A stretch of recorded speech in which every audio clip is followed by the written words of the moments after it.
വിശുദ്ധ യോഹന്നാൻ്റെ സുവിശേഷം 6-ാം അധ്യായം 60 മുതൽ 69 വരെയുള്ള തിരുവചനങ്ങൾ.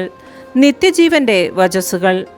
ഇത് കേട്ട് അവൻ്റെ ശിഷ്യരിൽ പലരും പറഞ്ഞു, ഈ വചനം കഠിനമാണ്, ഇത് ശ്രവിക്കാൻ ആർക്ക് കഴിയും? തൻ്റെ ശിഷ്യന്മാർ പിറുപിറുക്കുന്നുവെന്ന് മനസ്സിലാക്കി യേശു അവരോട് ചോദിച്ചു, ഇത് നിങ്ങൾക്ക് ഇടർച്ച വരുത്തുന്നുവോ?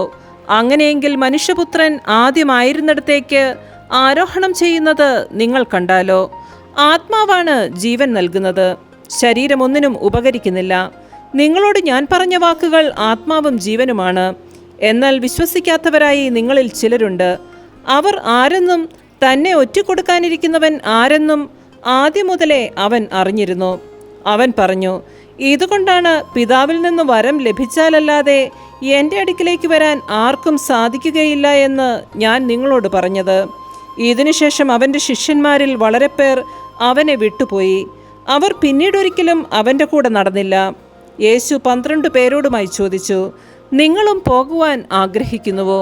ശിമയോൻ പത്രോസ് മറുപടി പറഞ്ഞു, കർത്താവേ, ഞങ്ങൾ ആരുടെ അടുത്തേക്ക് പോകും? നിത്യജീവൻ്റെ വചനങ്ങൾ നിന്റെ പക്കലുണ്ട്. നീയാണ് ദൈവത്തിൻ്റെ പരിശുദ്ധനെന്ന് ഞങ്ങൾ വിശ്വസിക്കുകയും അറിയുകയും ചെയ്തിരിക്കുന്നു. നമ്മുടെ കർത്താവായ മിശിഹായ്ക്ക് സ്തുതി.